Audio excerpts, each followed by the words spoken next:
So take a moment to consider, how have you been training? When we train, we should have some sort of structure.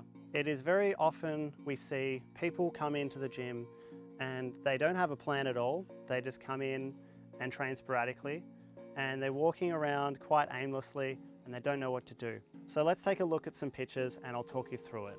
There are a few popular ways people structure their workout sessions.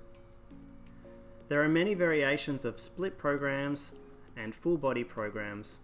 A split program is when we divide our workout routine into different muscle groups and categories based on body segments or functionality. For example, you might train chest on Mondays, back on Tuesdays, abs on Wednesdays, shoulders on Thursdays, and lastly legs on Friday.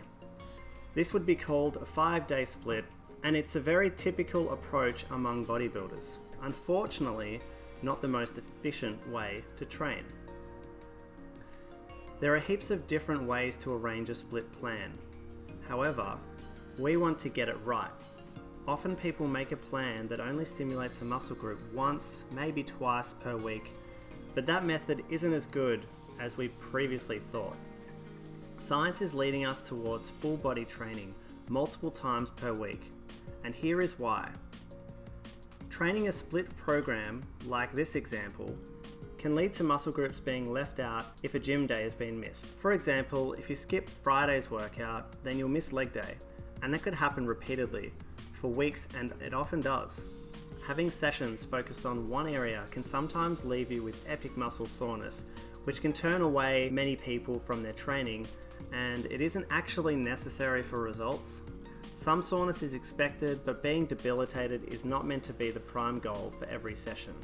I would expect it after a long break from the gym, or a major change or a unique challenge you may have thrown into the mix. Split programs limit your ability to train the same muscle groups multiple times per week.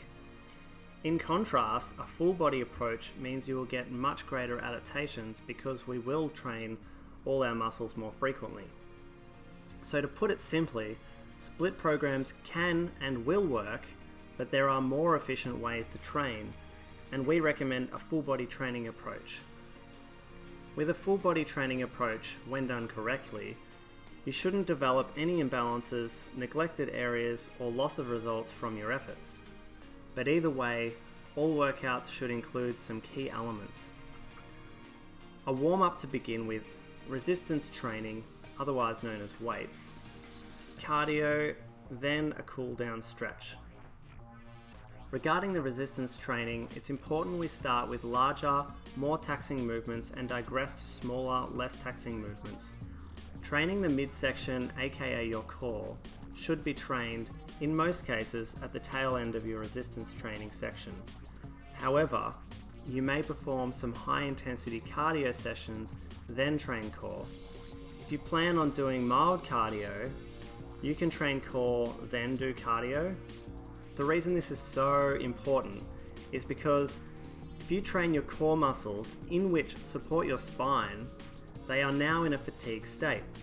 So if you go to put your body through impact or under load and expect your spine to be supported optimally, then I'm afraid you won't be.